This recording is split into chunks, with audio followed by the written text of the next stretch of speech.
Hello, everybody. This is an impromptu live on Friday afternoon. I was just in the mood to see what everybody's doing. What you doing out there in Tarot Land on a Friday? I don't know how long it'll take before people might notice that I'm here. Hi, I see Tangi. Hi, Tangi. How you doing? You feel like joining me for a little bit?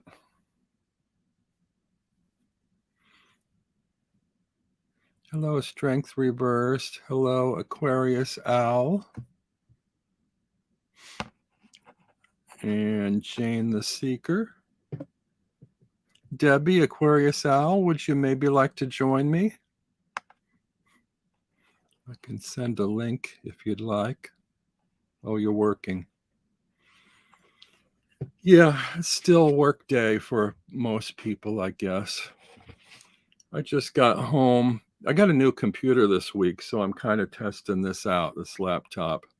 I think the camera might be a little bit sharper, but I'm not sure. It's brighter at the moment because I have a couple other lamps on than I usually do, and it is afternoon. It's usually pretty dark in here. But I got this new computer on Monday, and I went down to the Apple store this morning because they said within 14 days I could turn in an old computer and get credit towards my purchase. So I took not my most recent computer, which still sort of functions, but the one before that I just been gathering dust here in the corner with. And I thought, well, I might as well get rid of it, recycle it, whatever. And if I can get credit, great. And if not, they can dispose of it and, erase the drive or whatever. So I went down there thinking, oh, I'm going to get a little bit of money back on all the money I spent on the new computer. And so I go in there and I find out you only get credit back if the old computer is functioning. I'm thinking, they didn't tell me that. And who turns in an old computer that's still working? I don't get it. But anyway, so I was there. I didn't want to lug around this heavy computer on this beautiful day. So I thought, well, I'll just leave it with them. Got a receipt for it, and they promised me that they would wipe the drive and they'll recycle for parts. Because I was really kind of paranoid. I had passwords on that thing, and I thought, oh, is there anybody going to be able to get access to my old passwords, even though the screen no longer works, and it's old? And they said no, that they check it in by the serial number and then, they demagnetize it or whatever they do to get rid of everything. And they just use bits of it for parts. But, so I didn't get any money on it, but I didn't have to carry it around and, I don't have to worry about disposing of it here, because if I put it in the trash here, the recycling, somebody could conceivably fish it out. And if they were tech savvy enough, maybe they could get parts of it up and running again and get hold of my passwords. So anyway, I'm trusting and hoping that they do what they said they're going to do. And I, lingered around while the guy was doing stuff. And I said, are you going to take that somewhere? Are you going to do something with it? I'm sure he thought I was being a real pain in the ass. I just didn't want it left around on a counter where a customer could grab it and walk out with it and do what I was worried about. So I waited until someone came and retrieved it and took it off to a back room, and I hope it's all okay. Tony says her laptop's 13 years old and iPad 16 years old. Jeez, I dread the day I have to change them. How on earth do we shift all that saved info? It's a little bit tricky. I have been doing backups for ages, and this one, this last one, I didn't realize I've had for a decade. I got it in 2012. And I remember them, maybe they've improved on them. They used to say that Apple computers were only good for like 3 or 4 years. And I thought, oh, that's not very much. But I've gotten, a decade's worth of use out of the last one. And I still could use it. I've been procrastinating for a year and a half, updating and switching to a new one because I hate all the tweaking and all the stuff you got to go through to set the new ones up and get all your data on there. If you've got it on a backup drive, generally you can migrate all that from the backup drive using something called Time Machine onto the new computer. And you still have to do a few little tweaks and things, but mostly that's fairly standard. So that's what I did.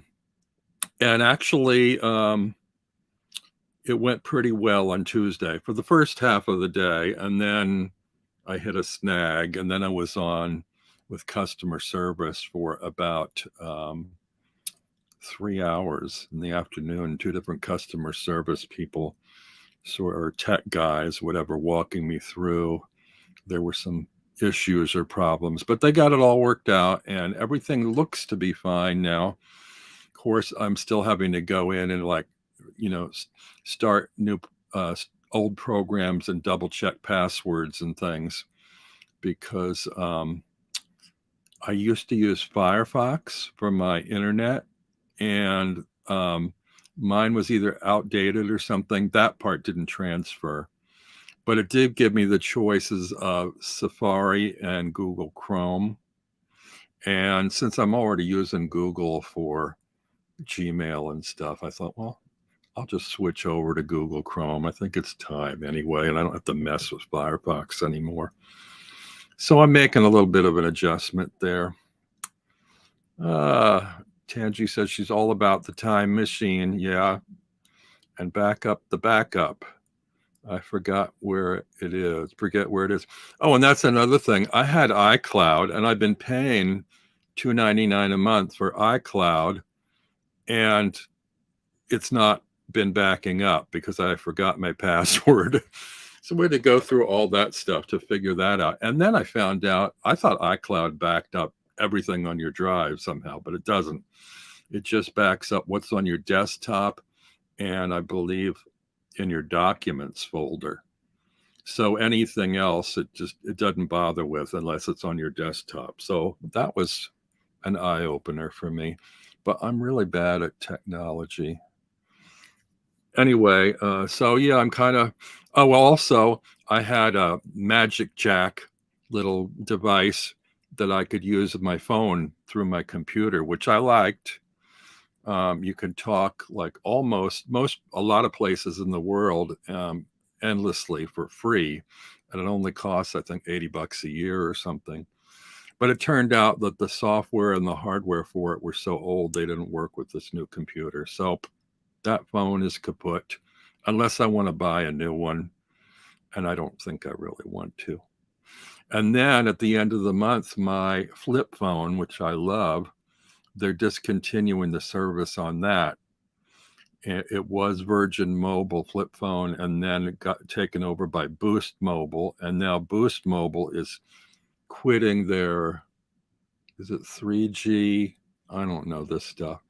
They said, before the 31st, I can go to one of their offices and trade it in for free for this other model that they have, but the models they have aren't flip phones, and I love the flip phones. That's the one thing about cell phones that I don't like, is that the glass front is like open to damage or butt dialing or whatever, and the phones are so big. So I really like the flip phones. I call them clamshell phones that close up, and then you don't have to worry about it dialing. It's more sturdy in your pocket.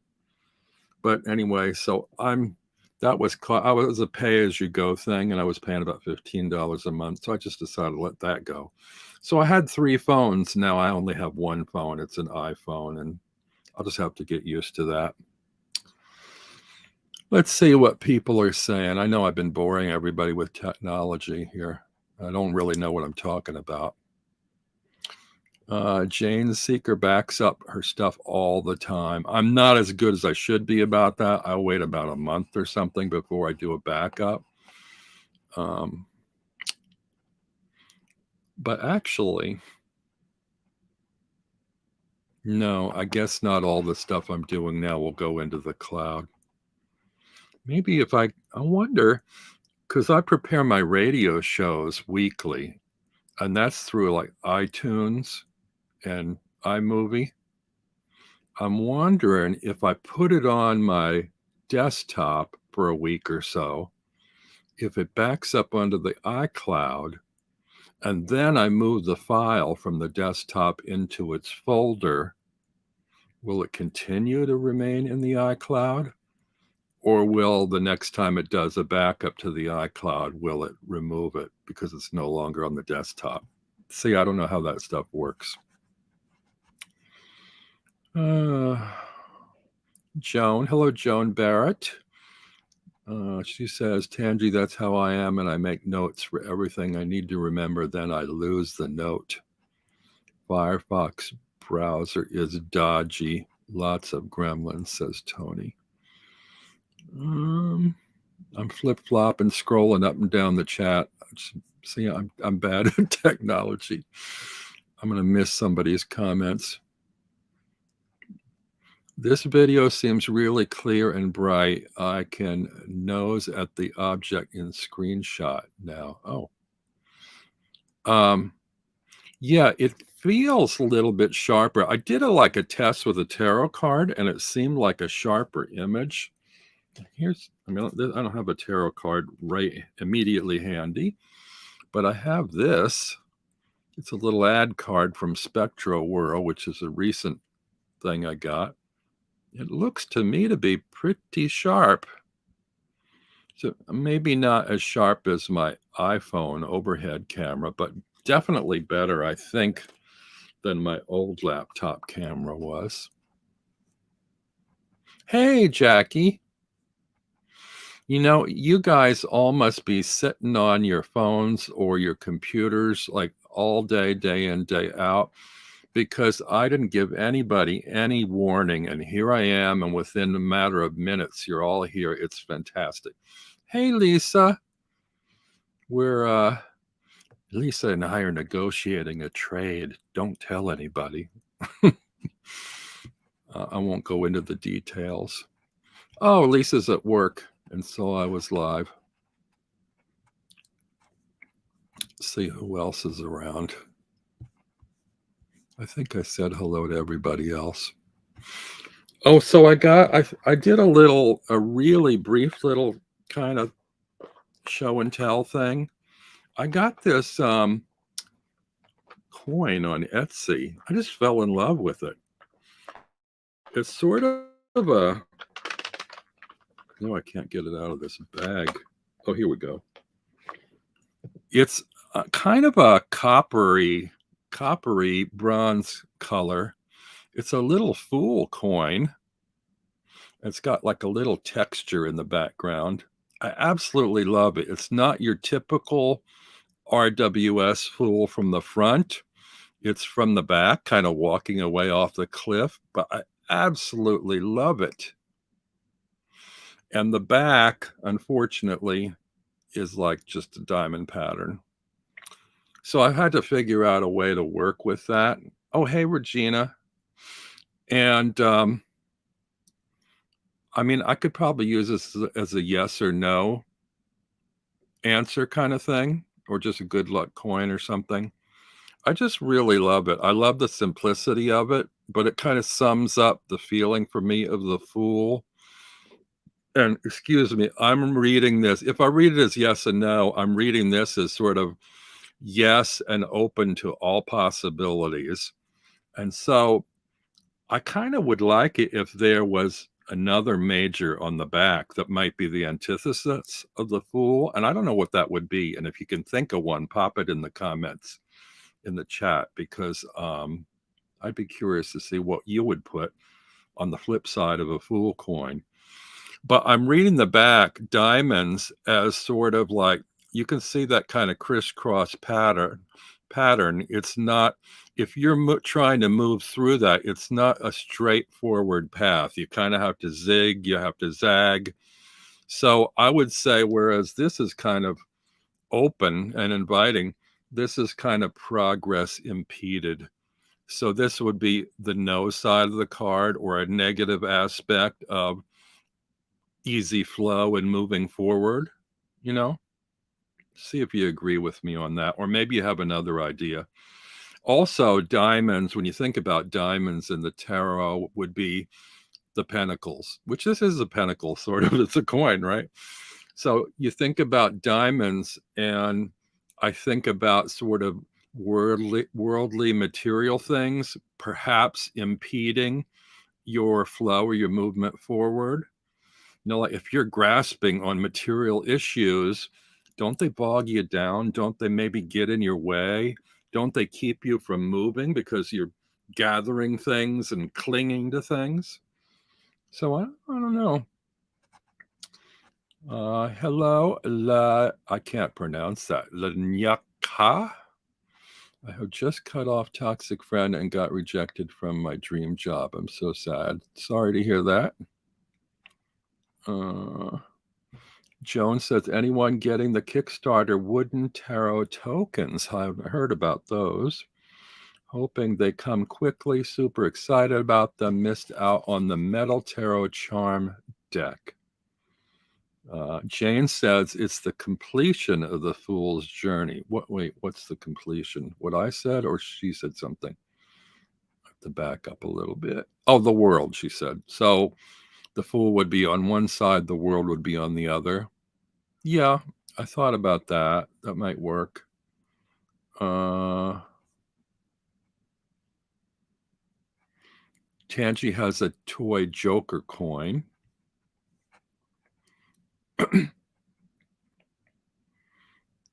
Let's see what else here. Interestingly, in the Harmonious Tarot, the Fool and World are neutral cards, so maybe the World or a Death card for flip to jumping in, says Tony. Tony, I was admiring your total tarot flip through, and I am so jealous because the Harmonious Tarot was one of my early favorites, but what kind of put me off was the multiple languages on it. And I keep waiting for Lo Scarabeo to update the older decks with the multiple languages on them. I'm having a little trouble moving beyond that, though I'm doing a trade with Lisa, and one of them does have multiple languages, and I'm still trying to decide whether I should venture trimming them off or not. I don't think it's a good idea because it's an out-of-print deck, and I think if I love the card images enough, I can kind of zone out and forget about the multiple languages. But in general, I don't like them as a design aspect, and I wish they wouldn't do that. And their more recent decks, they have been reducing them to symbols and numbers, or just numbers, and then you can see what symbol is in the suit on the card. And I really prefer that. So I think they kind of wised up on their newer decks, but they don't seem to be reissuing a lot of the old ones that way. But they did do the mini version of the Harmonious Tarot, which has a lovely textured, linen textured box. And I did do a walkthrough of this, and I'm happy to have it. This is like the Radiant Wise Spirit, what they did, the same size card, which I like. It's not what I think of as a true mini, but it's a little smaller than the tarots in a tin, and has these lovely detailed backs, and it doesn't have the extra languages on the front, which I love.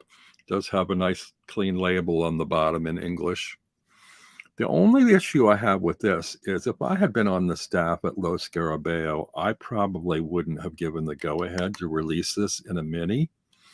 Even though minis are nice decks, there is so much detail in some of these cards. And even with this little bit sharper camera, I don't know if you can pick it all up, but it's just too much information, too much detail on a mini-sized card, I think.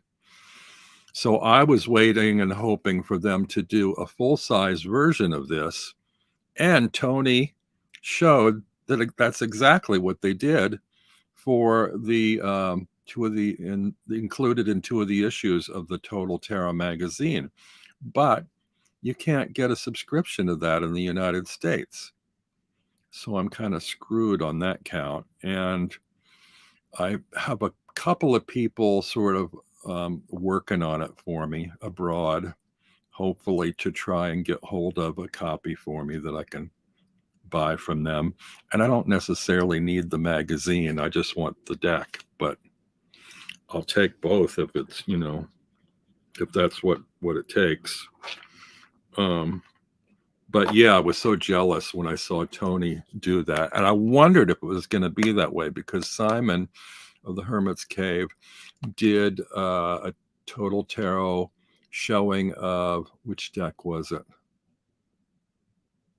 It was another deck, I believe, that did. Oh, it was the Pamela Coleman Smith Tarot.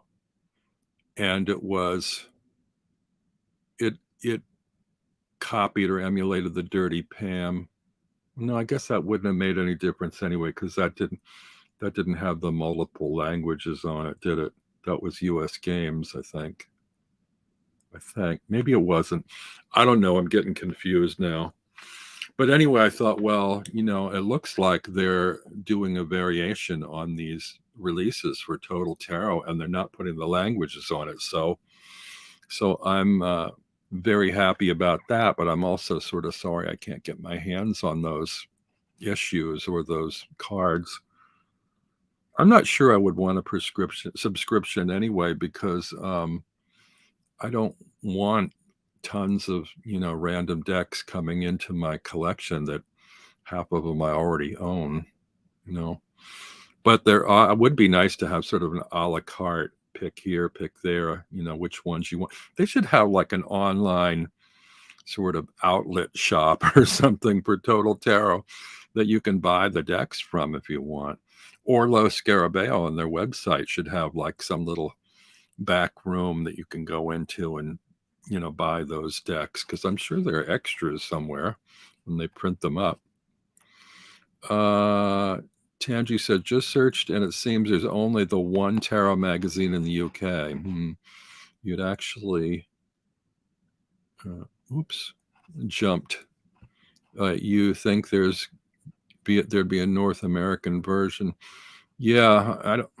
Somebody else said, oh, there's gonna be one, or they contacted them and there will be one, but there's no hint of it on either of the websites. Either I think I looked at Total Tarot and I think I looked at Los Scarabeo and couldn't find anything. Or I think the Total Tarot site said they are only shipping in the UK, so they wouldn't ship to the US. Anyway,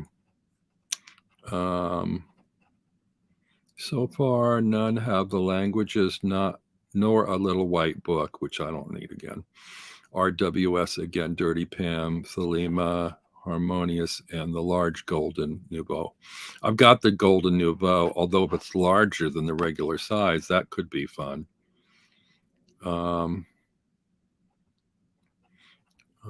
That's from Tony. Most interesting thing here is we can anticipate the bad things may happen in several tarot reading, but nothing can actually help. Things just happen. They're supposed to happen. That's from LNH. I can't pronounce your whole name, so I'm just going to call you LNH. So I do have a little bit of an unboxing today, which I don't do unboxings. Some people like to see you unbox the thing. I kind of hate to waste your time with that. I'd rather, you know, already have it open and out of the cellophane and everything. So what I got, oh, this is not at all what I thought it was going to be. Oh, this one came from Book Depository in England, which is great. because they don't charge shipping worldwide. It's like they're kind of amazing. They have stuff reasonably priced, and they don't charge shipping. Now, of course, I can't get the thing open. This is an older deck, an older Lo Scarabeo deck, so it's going to have the languages on it. It's the Liberty Tarot of Stars Eternal. I don't know if anyone's familiar with it, but it's kind of a sort of a modernized Thoth deck, which has kind of a little bit more to the images than Lady Frida Harris. It has like some of the ideas that she did, but the renderings are a little bit smoother, a little more modern, a little more stylized, and I love stylized decks. And this one, also, I get so tired of the cellophane. Don't you wish they'd stop putting cellophane on these things? Might be nice if they wrap them in paper. Wouldn't you rather unwrap a deck in a really pretty paper than plastic that goes to the landfills? At least some of them that come with a little band around them have gone from plastic bands to paper bands, which I prefer. But not everybody's doing that yet either. And they don't do that in a tuck box. So this is in a tuck box. I thought this was going to be my unassembled or disassembled tarot or whatever that I recently ordered. But it's not. It's my Liberty. And I bought this more as a learning kind of deck because I have 3 different copies in different sizes of the Thoth Tarot, and I never have quite gotten into them. I've had trouble kind of learning it.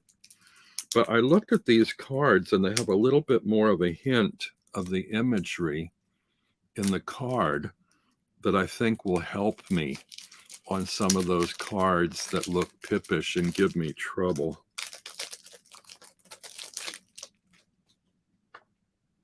See, all that unboxing and cellophane and me jabbering on, I could have got right to the flip through. And luckily I didn't cut myself trying to do this. So it's got a little white book, and oh, it's a kind of a thick little white book. It's 60 some pages. Of course, it's multiple languages, so let's see how many of those are in English. Only 14 in English. So that's not going to tell me much, I don't think. It's probably, looks like there might be a little bit of an essay on Crowley, perhaps. Yeah, I don't know too much about this. But the cards, I like the feel of the cards, and they're a nice size. I like the format. I think they're tarot size, but they look thinner. I mean, narrower. People always say thinner. This direction would be thinner. This direction from side to side would be narrower. So a little correction there. So, actually, they're only narrower by I don't even know if it's the 16th of an inch. Otherwise, they're tarot card size, standard size. Many, many years ago, decks would be in paper, and it just jumped.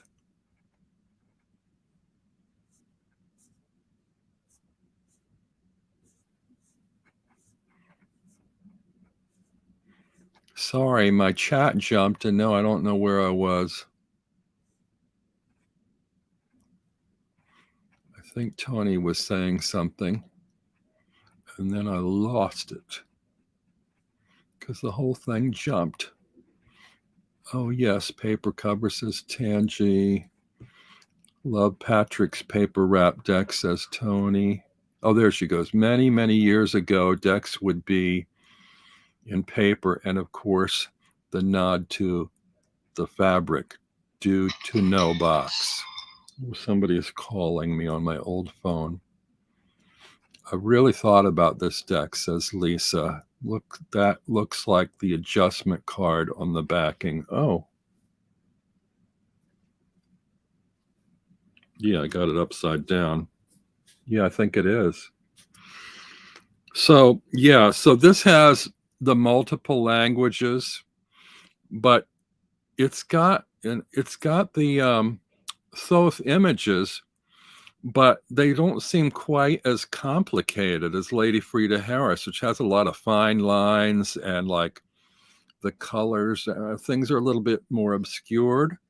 So I'm thinking or hoping that this might be a little bit easier for me to learn the Thoth than Lady Frida's images. Because look, it's got the same images, but they're stylized. And Lisa, oddly enough, I think they're stylized in a way that kind of reminds me of the deck we did a trade on that I won't mention. I'll probably show it when it arrives, but that has these sort of rounded, smoothed out kind of figures. And I kind of like that kind of the sort of liquid flow of some of these images, very kind of modernized, stylized. I love stylized imagery.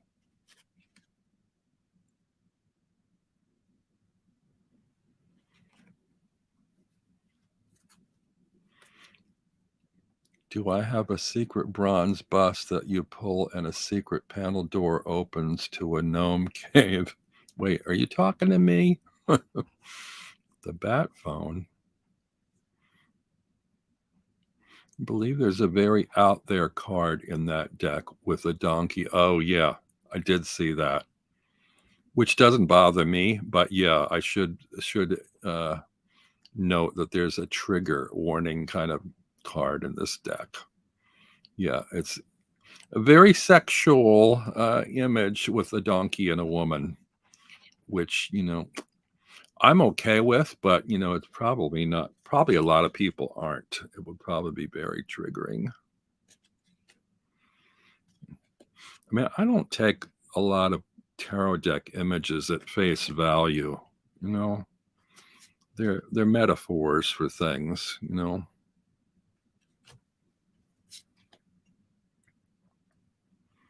So I'll just flip through some of these.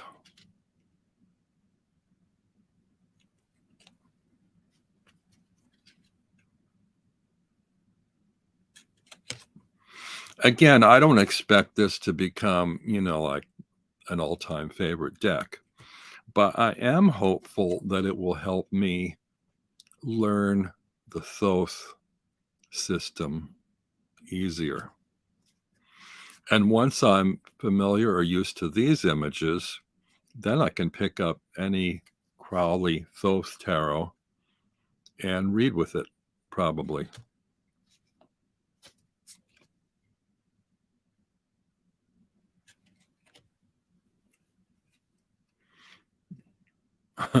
Lisa goes, that is the card I was trying to remember. That was the card that made me go, maybe I won't buy this one. I'll see if I can. I hope I'll notice it before I flash it on the screen to give you a warning.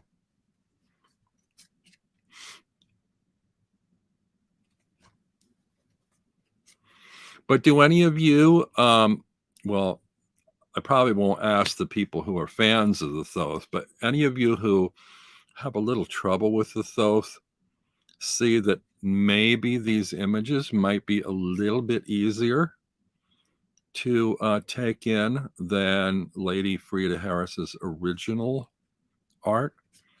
Somebody I saw in a walkthrough got really upset that Lady Frida Harris had been ripped off for this artwork. But I don't see it that way. They took her art and they modernized it and they added some things to it. Like, for instance, here, I think in the original one, this is the Two of Cups. And in the original one, I think it focuses on the sort of fountainous cups at the bottom and doesn't have these extra symbols and things at the top. So this gives me a little bit more to work with. Oh, and Tony says, and that devil was far less phallic. Yeah, I think so.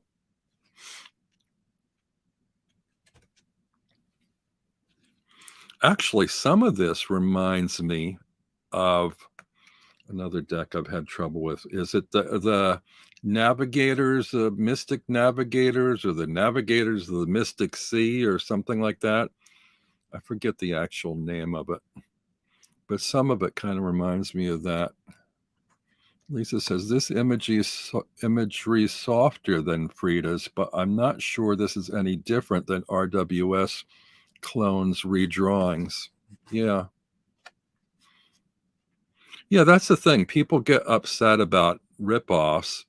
And how many people have ripped off Pamela Coleman Smith's artwork, redone it, redrawn it, reimagined it? But it's basically, they don't give her much credit for what they've taken and run with.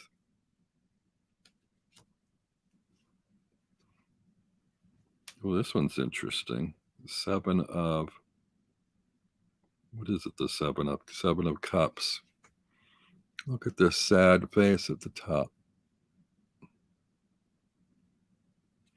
I actually love the artwork on the Navigators of the Mystic Sea. I'm remembering it wrong, but I don't want to go digging for it now. But it's got a lot of details and symbols in it, and I don't find it a particularly easy deck to read with. Although I'm getting better at pip decks now. Of course, now I just do mental translations in my head.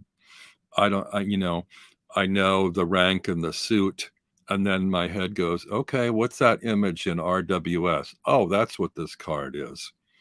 So I can read with them, but it feels a little bit weird to be like reverting to RWS in my head when I'm looking at a different card. But I'll start off with what the RWS meaning is, and then I'll mentally layer intuition from the image I'm looking at on top of that. Oh, here's the card, the trigger card. Warning, warning, danger, warning. If anybody doesn't want to see this, look away now.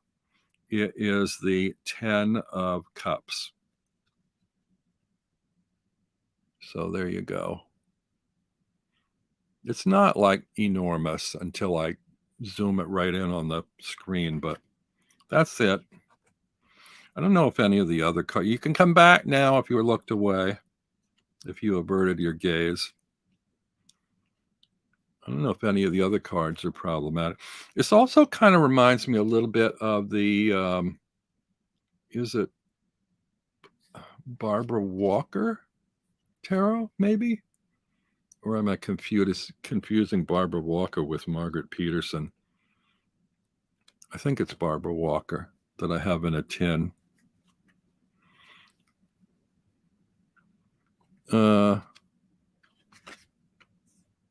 Joan says she has the Navigator's deck and the colors are very similar.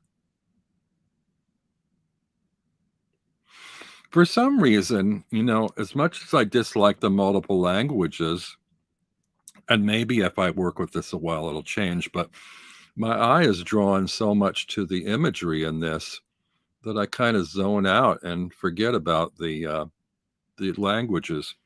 Now the languages are in a kind of a ombre gray border, so maybe that's it. It's less stark black and white, so they're not as noticeable. And somebody mentioned something about trimming. I could trim this deck, I guess, but that was the mistake I made with my first Thoth deck. I trimmed off the borders before I knew the deck, and the images were prettier that way, but then and it didn't have the key words, but it had no labeling, and then I couldn't identify all the cards. Some of them I didn't know well enough to be able to use properly. What time is it? 2:22. Boop, Tangy. 2:22.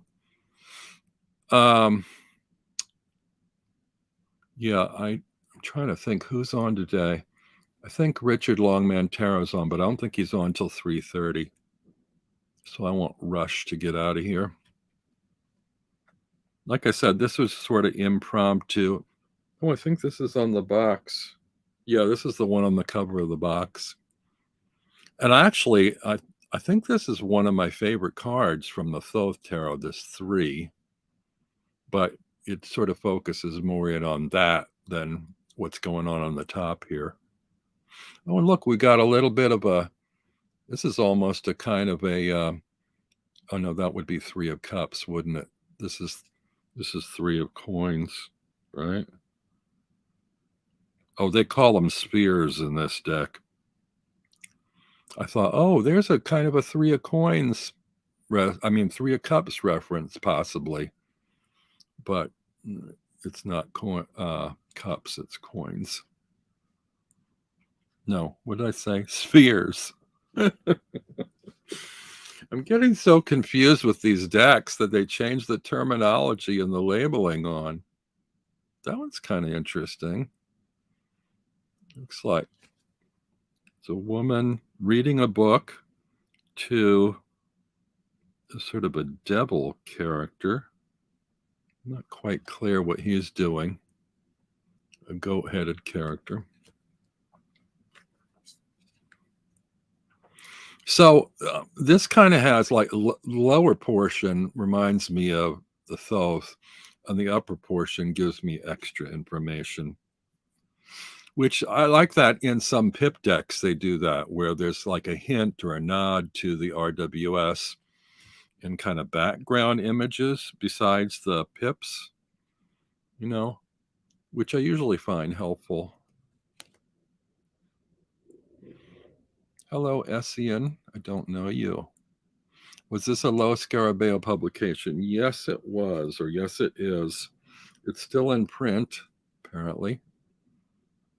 But I think I couldn't find it on US Amazon, so I had to go through Book Depository.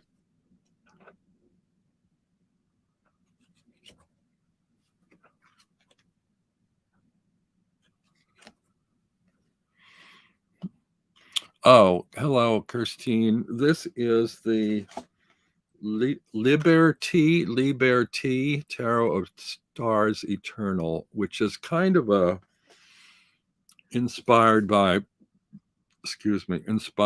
the Lady Frida Harris Crowley Thoth deck.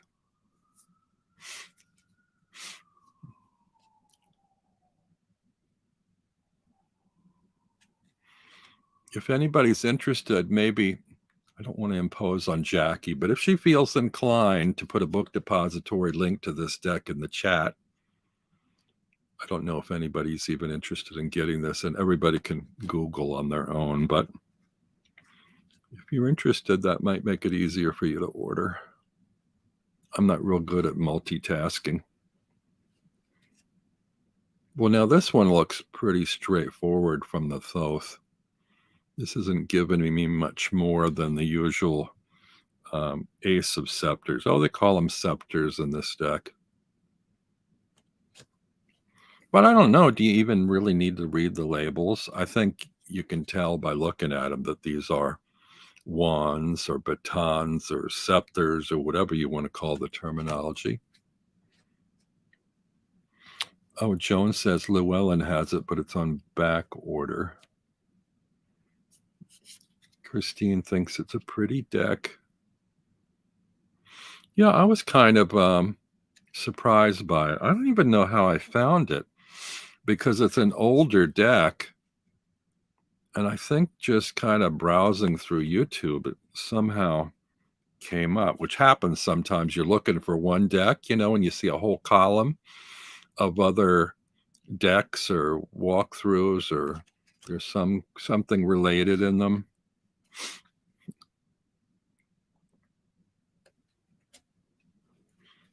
The Tree of Life positioning of flames is much clearer in the Ace of Wands of this deck, and love the addition to the Two of Wands too, says Lisa. Hey, Sandra.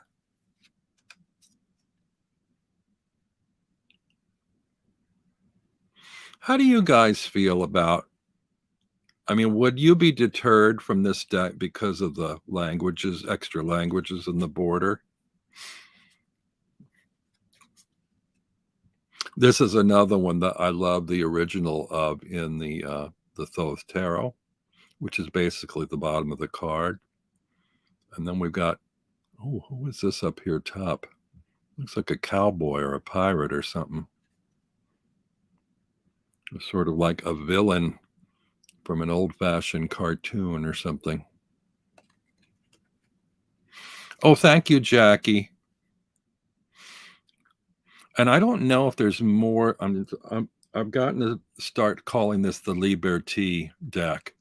I don't know if there's more than one by that name, because the sort of subtitle is Tarot of Stars Eternal. So I don't know. I don't know if I should refer to it if I'm talking about it as the Liberty deck or the Tarot of Stars Eternal deck. Well, this is funny. Looks sort of like Shakespeare or something, or a lamb. I don't know what that is up there. Interesting image, though.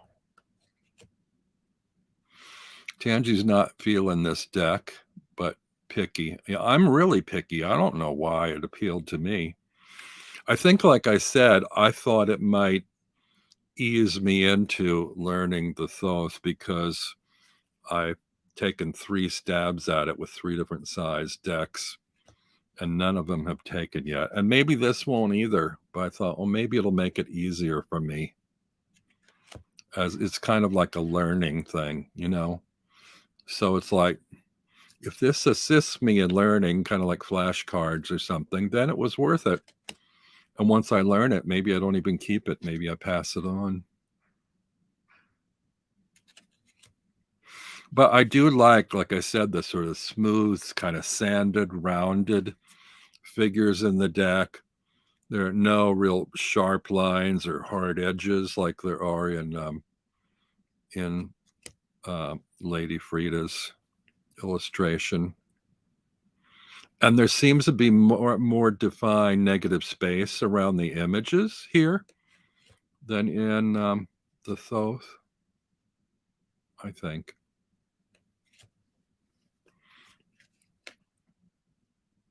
I'm also really interested in artists and people that were into sort of the spiritual in art in the early 20th century.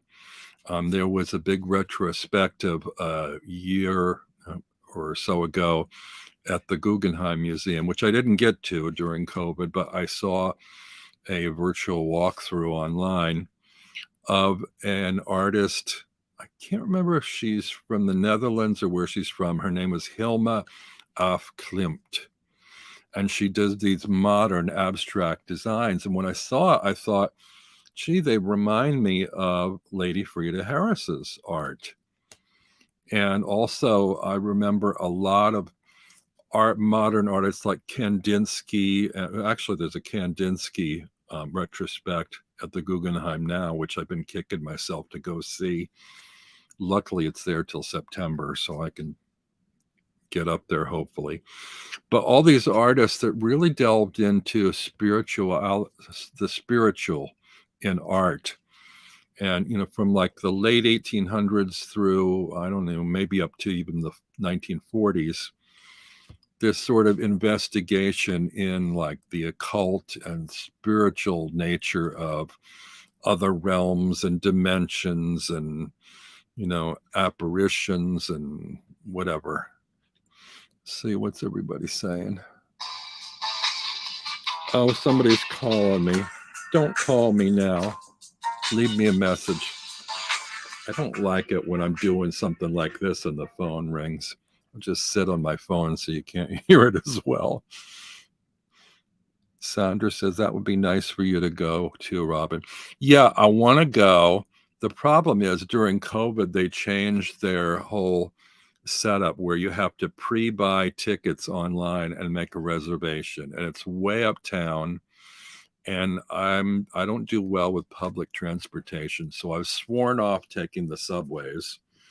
And I can take the bus, but I don't like it. But the buses are so unpredictable with the timing.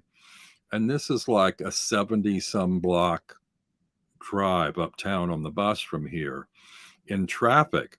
So if I make a reservation to be at the museum at a certain time, there's no guaranteeing that the bus will make it on time. And it's like such a nuisance that I've been kind of procrastinating on that. And I do want to see the show, but I don't know. I don't know whether they've relaxed the ruling now that they're kind of loosening things up and they're not so much masking anymore and checking stuff. I think, COVID has sort of passed here, but you never know. We might get another wave or another lockdown. Who knows? But I mean, and I guess someone said, well, why don't you just spring for a taxi and go up there? But taxi, I won't have to wait at the bus stop, but I still have to wait for them to get through traffic. Or I have to go up really early and then like hang around till my reservation comes up. It's just, maybe it will be a shame if you can't go. Bat phone. Oh, the bat phone. You mean because I'm Robin and the phone rang? The Dreamer's deck so far, Robin, made me do it. The Dreamer's deck. What's the Dreamer's deck? Dream Keepers, maybe? Or Lonely Dreamer? Or is there another Dreamer's deck? I don't know.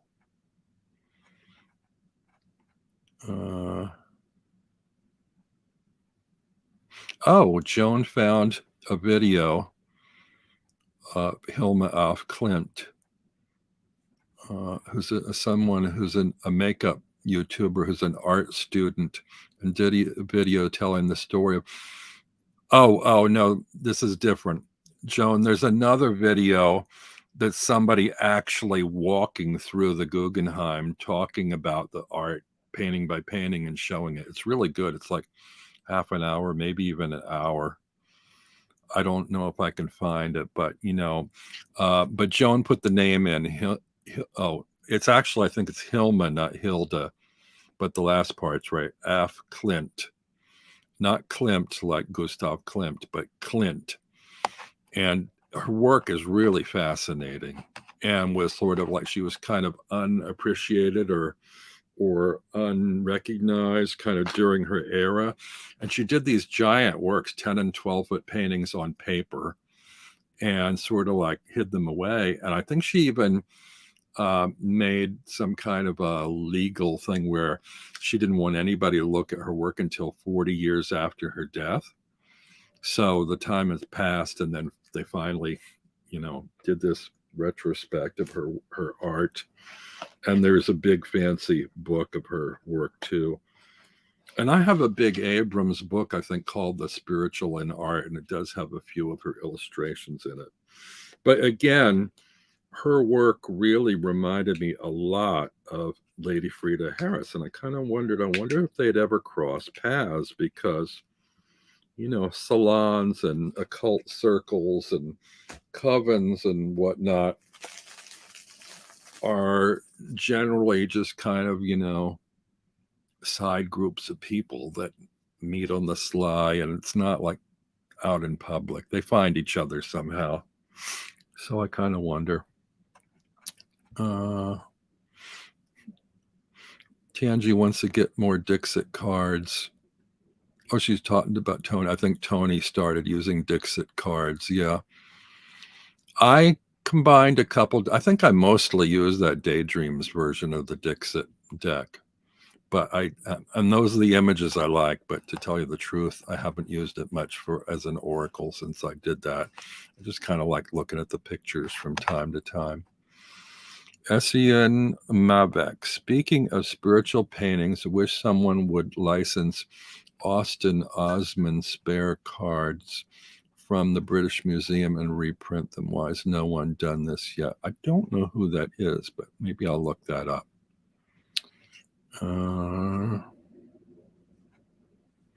There are a number of artists that I feel, and some artists did decks. Like one of the people I'm kind of wondering if I'm reincarnated from is a surrealist named Victor Bronner, who to some degree was psychic. He was a surrealist, And he did this painting of himself with missing an eye, with an eye injury.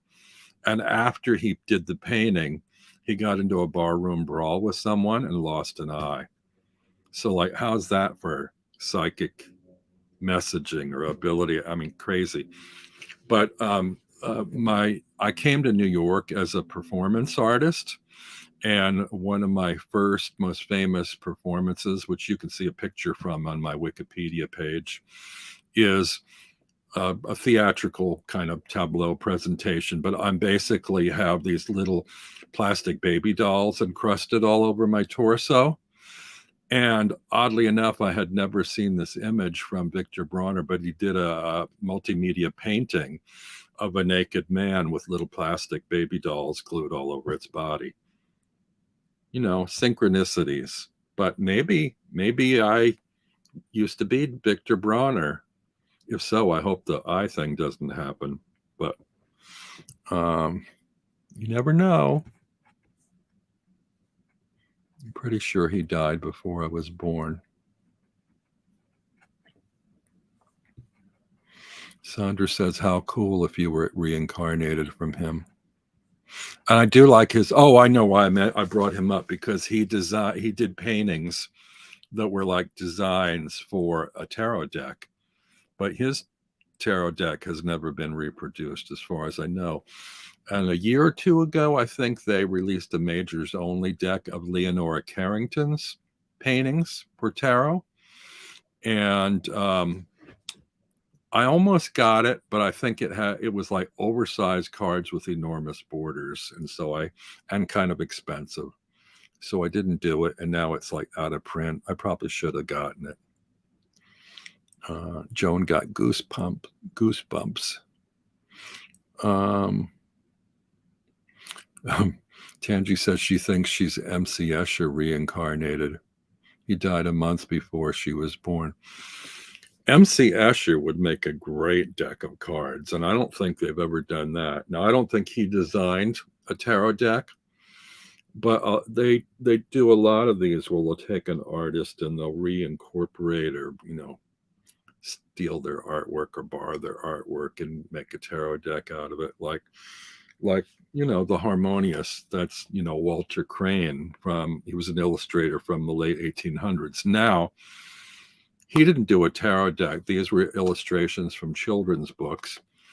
And this was in combination with somebody named Ernest Fitzpatrick, who was, I assume, somebody more recent, who basically added pips from his style of illustration into the decks and made it workable as a tarot deck.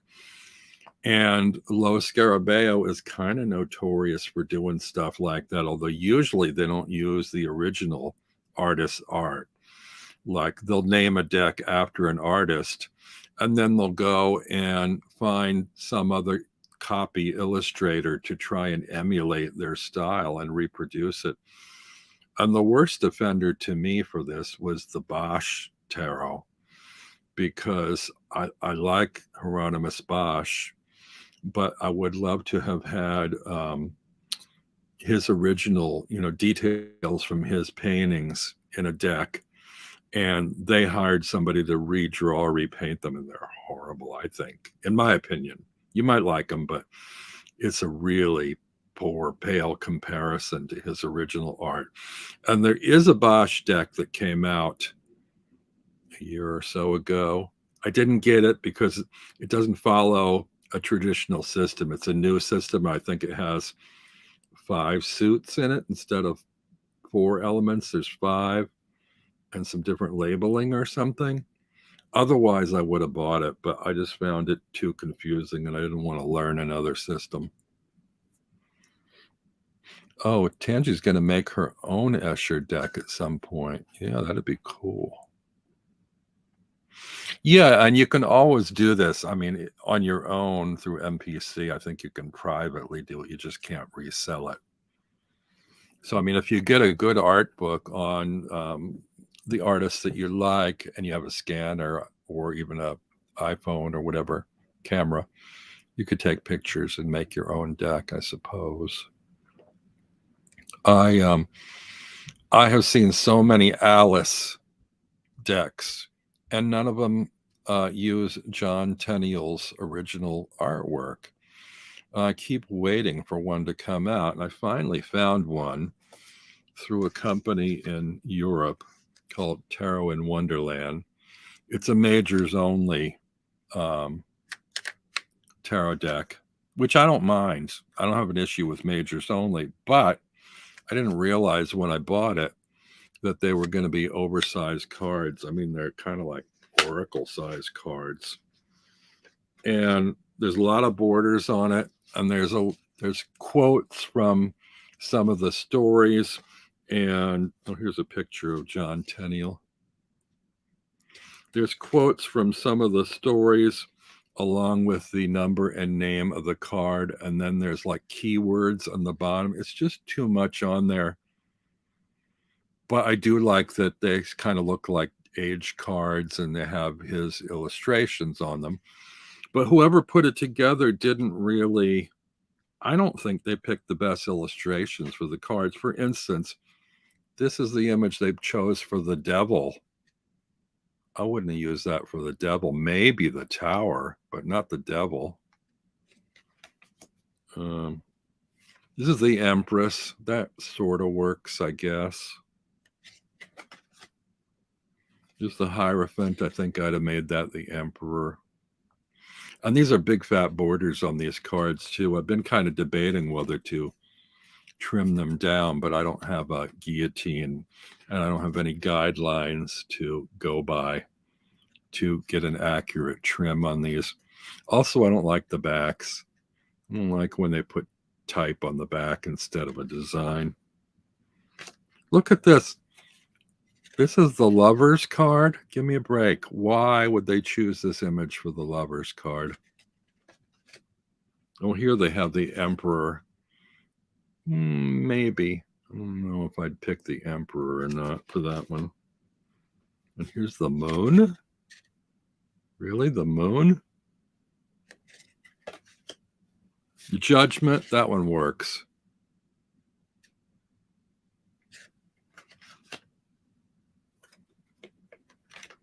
The World. See, I'd have made that maybe the Hierophant or the Hermit. But that's the World card. Hey, Candy.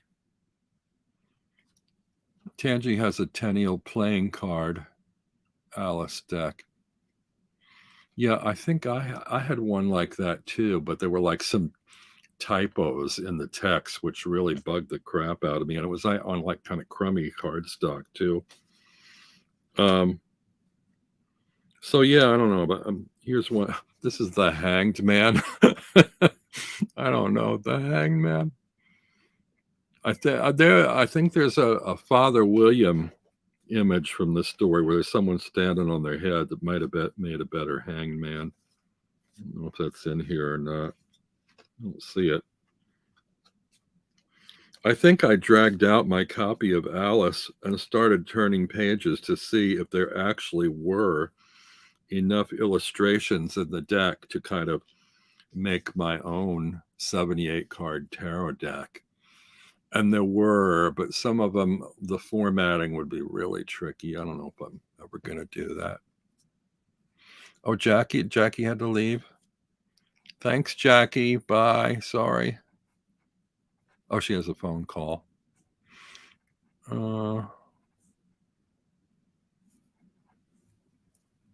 Yeah.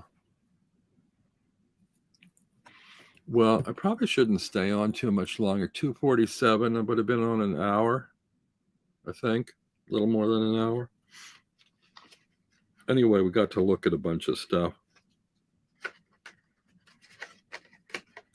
So I showed you the walkthrough of the Liberty, which I wasn't going to do. Actually, I thought it was going to be my unassembled or disassembled tarot, which Ben recently did a walkthrough of. And I had seen it in another walkthrough and sort of liked it, but I think seeing his again really made me kind of push the buy button. I'm really intrigued by, that's going to be another learning deck for me because even though I have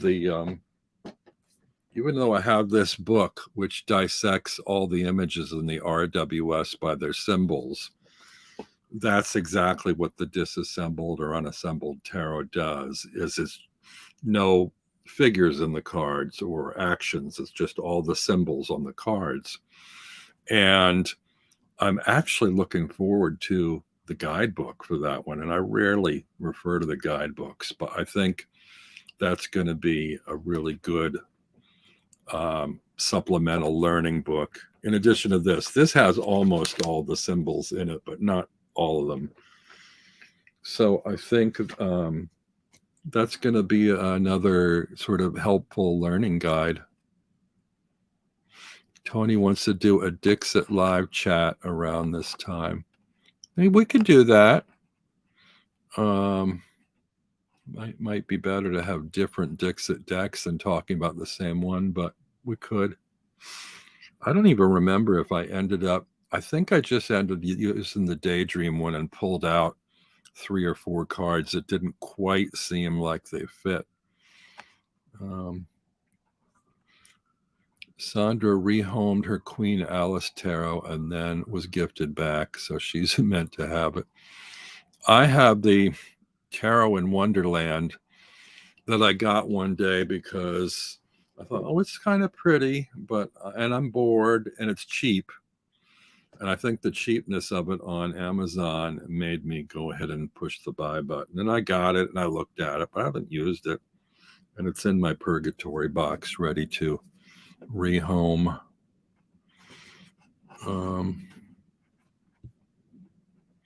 So what's everybody else doing today? Oh, Darcy. Hello, Darcy. Loves her Baba Alice deck. See, I want to love that. And I like the Baba Studio decks. But that one, again, it uses somebody else's artwork. It's I'm still waiting to find somebody to actually somewhere. I think on one of my shelves I have a couple of volumes of Alice with the Tenniel illustrations that have been colored. So they're like color illustrations. So it's like if I was ever going to make a deck, I would scan from those images and print that up. But I don't know, if you make a private one like that and you show it to people, do you get in trouble for showing a private deck online? And if then people say, oh, I'd like to get hold of a copy, then can you sell it on the sly? Or probably not. I don't know. I don't even know. Is John Tenniel's illustrations, are they still in, under copyright? Maybe a new book, but if I scan from an old book published from the 30s or 40s, would they? I don't know. I don't know about copyright issues. Hey, Orshi.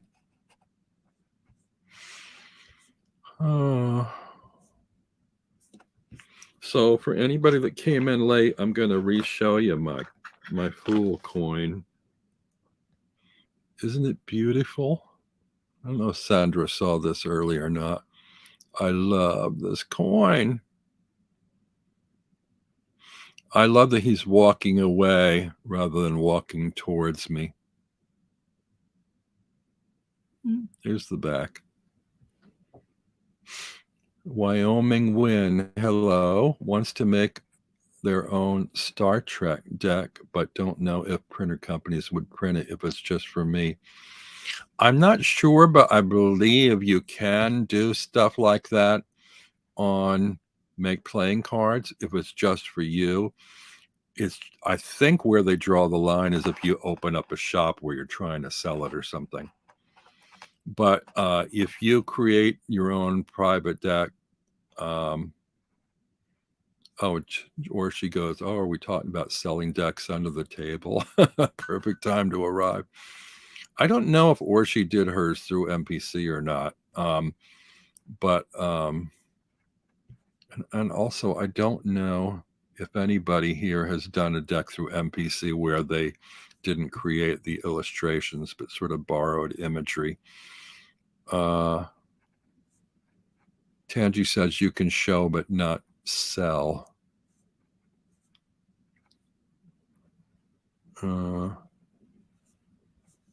Yeah, I'm scrolling, but I can't see if anybody has done their own deck privately through MPC and then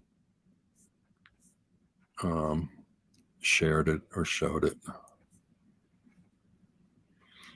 Oh, or she says they don't check the copyright stuff. She did hers, yes. So, Darcy says, did you have that coin made for me? No, actually, I found it accidentally on Etsy. And I don't have the link, but I suppose if you look up Fool Coin or Tarot Coins or something on Etsy, you could probably find it. I think it was like $15 or something. I just fell in love with it. I mean, they have other ones. I actually have another one that's kind of a yes and no coin. It's bigger. It came in a plastic case, and I don't know if this will show up or not. This is the yes side. I should probably take it out of the case for you. It's a little, if I can get it open. That's the trick with these plastic boxes. Somewhere on here. Oh, there, I got it. That's the yes side, which is beautiful.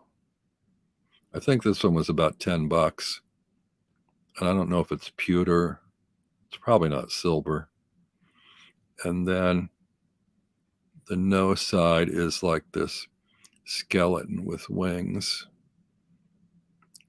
So yes and no. I mean, you can do yes and no with cards, but you know, I just thought it's fun to have these coins. I haven't used this one yet, and I wondered what I was going to do with this one.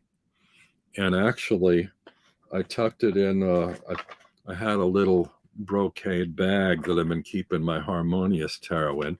Very springy, right? The greens, and the floral. This is my spring deck at the moment. And so I thought, well, where am I going to keep this Fool coin? That kind of golden thing. There's something about this that makes me think of spring. And anyway, I threw it in the bag here. And when I went to a cafe on the way home from the Apple store today, I consulted my cards and I did a yes and no at the end. Should I come home and do an impromptu session today? Yes, no. You can invite other people to come join you. And I thought about doing that, but people usually, they haven't done their hair or their makeup, or they always have some excuse why they don't want to come on. I'd ask again now, but I'm about ready to go off the air, so I don't think at this stage there's any point of asking people to go off. 255 boop, says Tangi. Except, well, it's 255 here. Is it 255 there? That wouldn't be a boop for me. For me, it's only a boop when the numbers all match. But you might be in a different time thingy.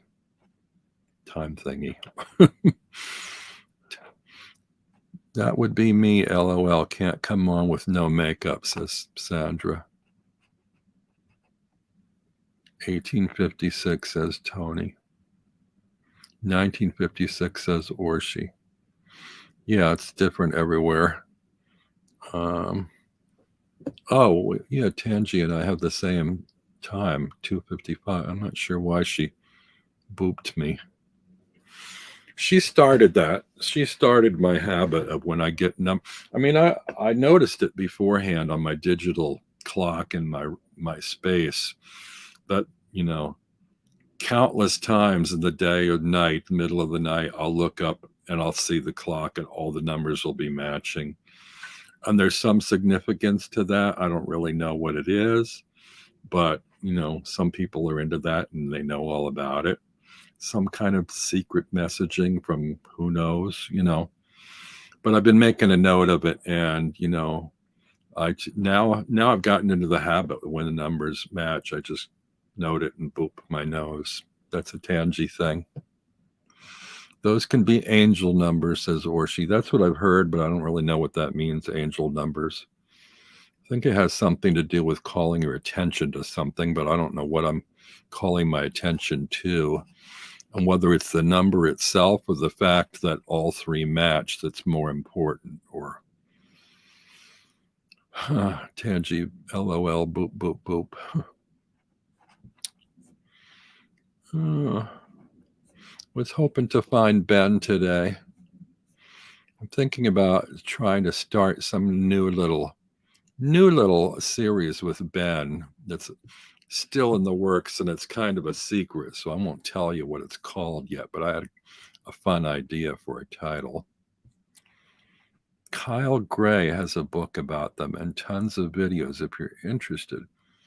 Is it Kyle Gray YouTube channel, or is there a name to the channel? Because I'll look for that.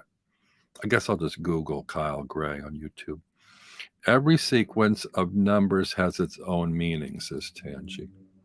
Okay, maybe I'll learn something.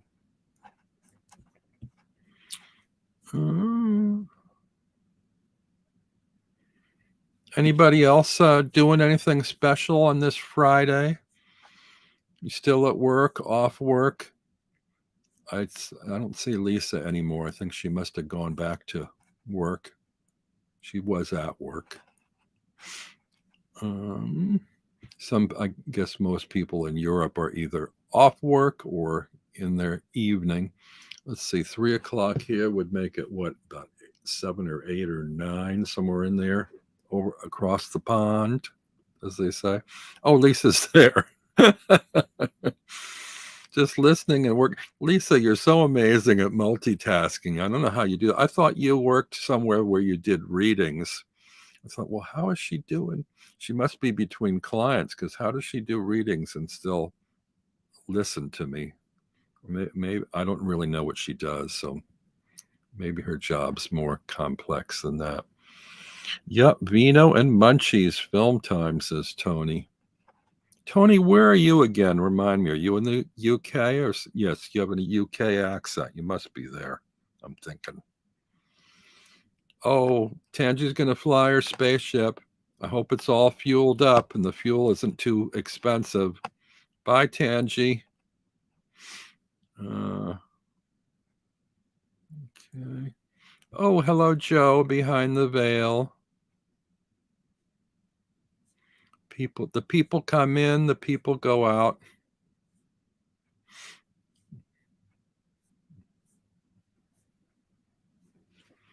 I'm assuming that Peggy's hard at work at home, cranking away on the old sewing machine. I don't know if she tends to go into chats and things unless Lisa does as well from their home.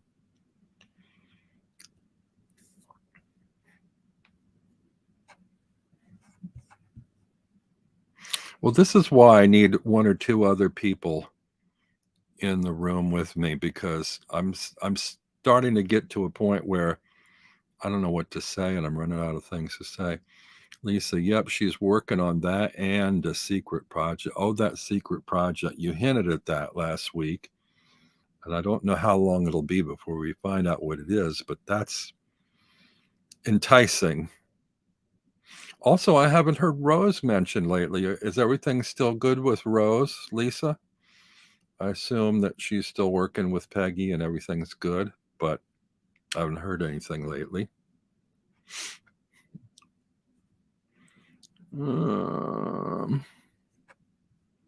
Lisa, Lisa and I are doing a trade. You need to pop into my Facebook message and let me know what's the best way for me to ship stuff to Canada from here, because my post office isn't really nearby. There's a little mail service around the corner from me connected to New York University, but there's some stuff they won't ship out of the country. So I'm not sure if I use a different service. You sent me a message already. Good to know. I'll check that. They're working together today, actually. Oh, that's good. Okay. Uh, Tony goes, you too, and all your secret projects, Robin, Lisa, Peggy. But well, see, I'm terrible because I hint at things that I haven't even approached people to do yet. It's like, you should never do that. You should always talk to the other person before you plan a series and get their okay before hinting that it's something you'd like to do. You know, where are you located? I'm in New York City. I don't know if she's asking me or he is she, Darcy. Deanne. Oh, Deanne.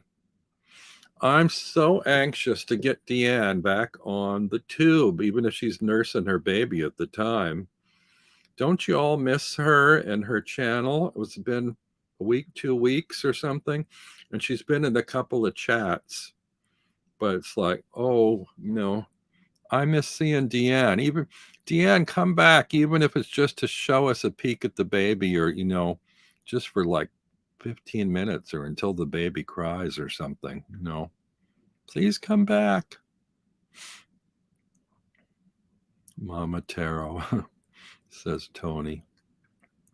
We all miss Deanne, says Sandra. So sweet, thank you. Hoping to pop on quickly this weekend. Oh, I hope I know when you're going to be on there so I can be there. That's another thing. So see, another thing I shouldn't hint at, but I need to find a couple of people. I'm looking, maybe I shouldn't say. I have a channelversary coming up, but it's not till June. And each year, the last 2 years, I've had 2 guests come on with me for my channelversary. And I have an idea about 2 people that I would like to have join me for my channelversary. And one of them is Deanne, but I hadn't actually reached out to invite her yet. And between now and June, I don't know if her baby will be far enough along that I'm putting the invite out there, Deanne, if you think you might be ready and willing to join me live for my channelversary in June. That's 2 months away? April, May, June. I don't remember what day it is in June, so I'll have to double check.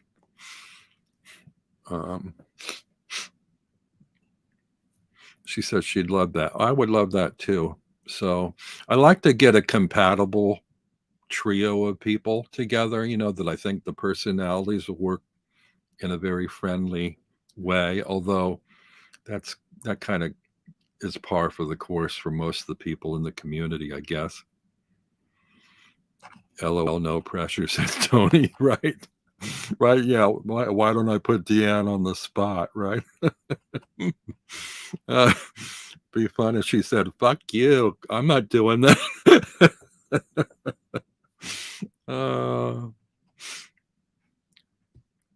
Anything but that. Or she says Deanne is a superwoman. Honestly, true.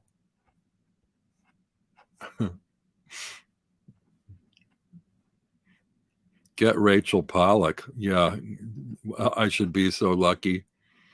No, I did at one point. I actually, via Justin Michael, I asked him, if he thought I could reach out to Rachel Pollack and contact her. So I did write her an email and ask if she would be so good as to let me send her a copy of my first tarot deck, because I wanted to see what her impressions of it would be, because I sent her the little teeny pocket one that I love that doesn't have any labels on it.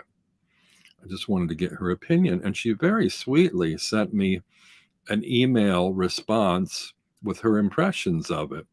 And there were some really nice positive things in there and comments. And I would love to have, deck dialogues with people about my decks, just to see if there's anybody out there. Probably most of you don't have any of them, but if there's anybody out there that has any of my decks that would be willing to do a live with me and discuss the deck from a critical point of view.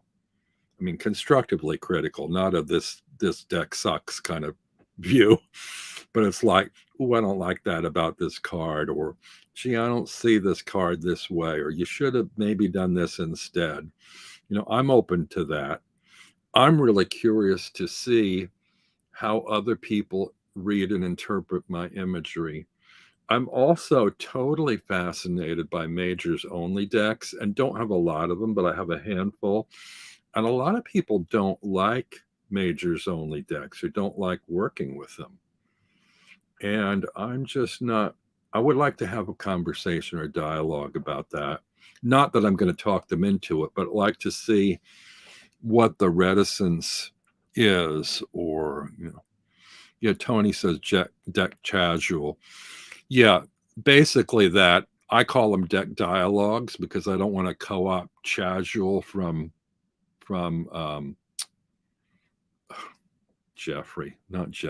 Gerald. You ever have a brain fart where you blank out? You just can't remember names, even though you know them so well. So yeah, I didn't want to call mine casuals because that's a term that I think Gerald came up with. So I've done a couple that I've called deck dialogues. You can look through my channel where I think I did one with Ben. Yeah, I did one with Ben where the ubiquitous frog gag reflex came up in the conversation, which we've had a lot of laughs about. And then I did one with Patrice about the Maraloon Tarot, and that was fun. And I did one with Gerald over the Deviant Moon Paradoxical. So I've done a couple of these deck dialogues. Where she says there's a majors only deck I'd love to have, but what is it? You didn't say. You didn't say which one.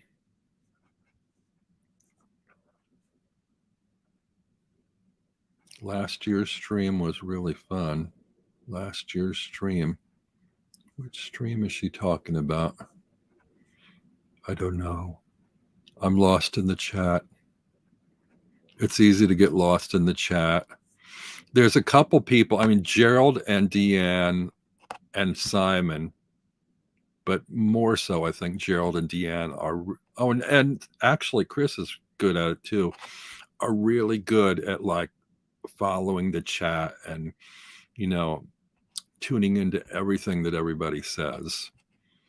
And I just am not really good at multitasking. I kind of like lose my place and then it jumps and I have to scroll back and everything's all out of order, all cattywampus or catty cornered, or I don't know what the word is. Higgledy piggledy. Tony says, Ben has my wish list decks, Tarot, and White Witch, Evil Boy. Yeah. Oh, see here again. I want to do a deck dialogue with Ben, but we haven't figured out the deck yet. But I think it would be fun to do a deck dialogue on the White Witch because most people don't like it or don't understand it.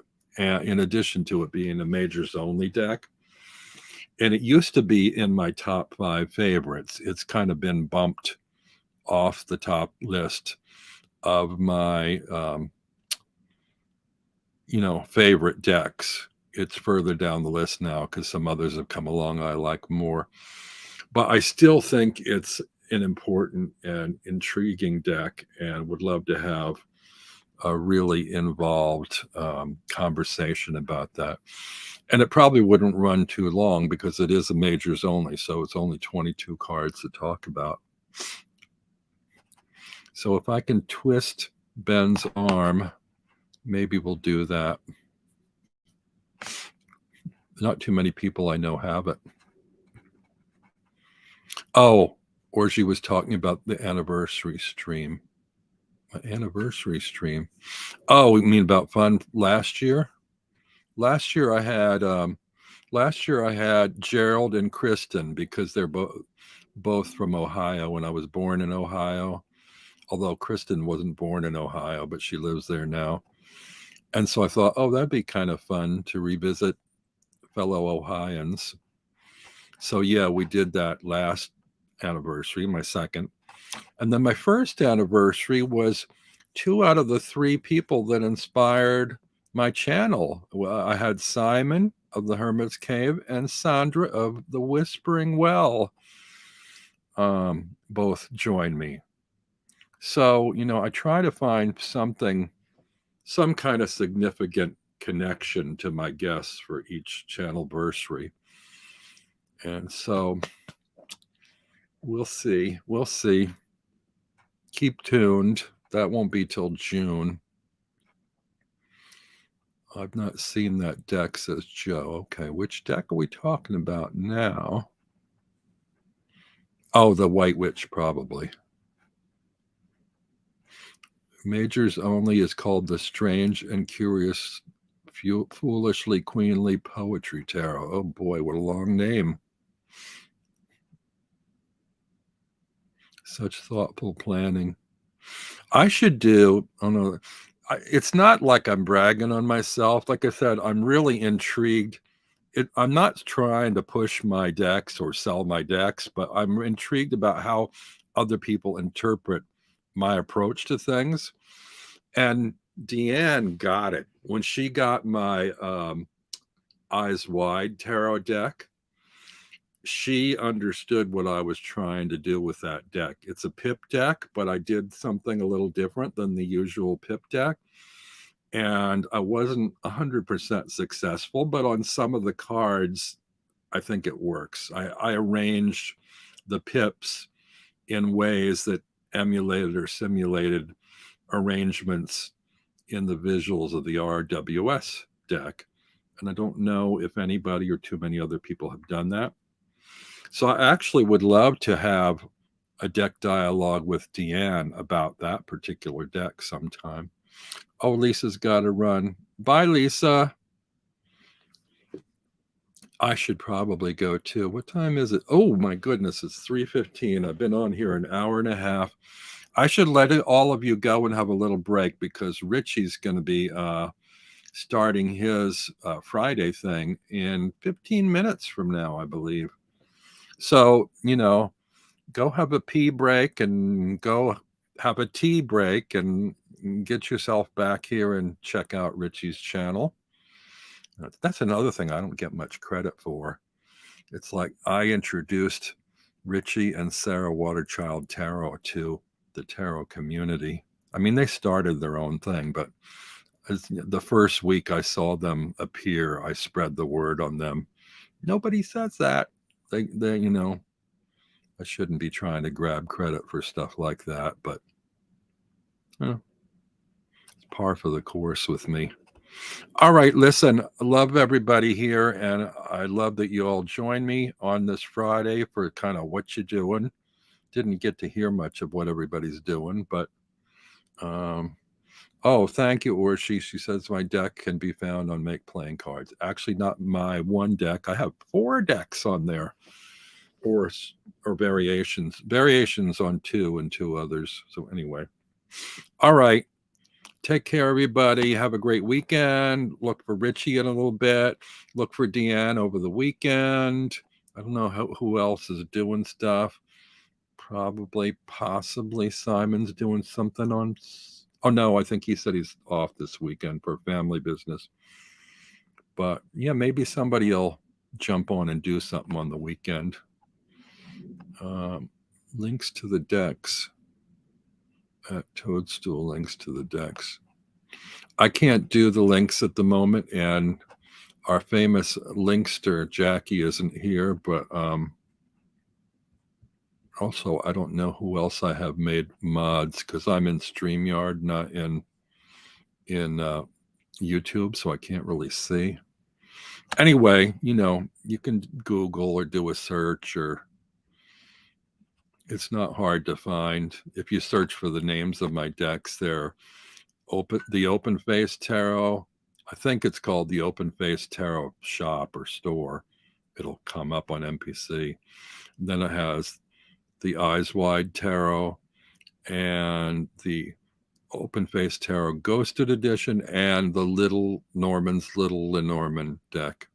So there's 4. Anyway, I'm gonna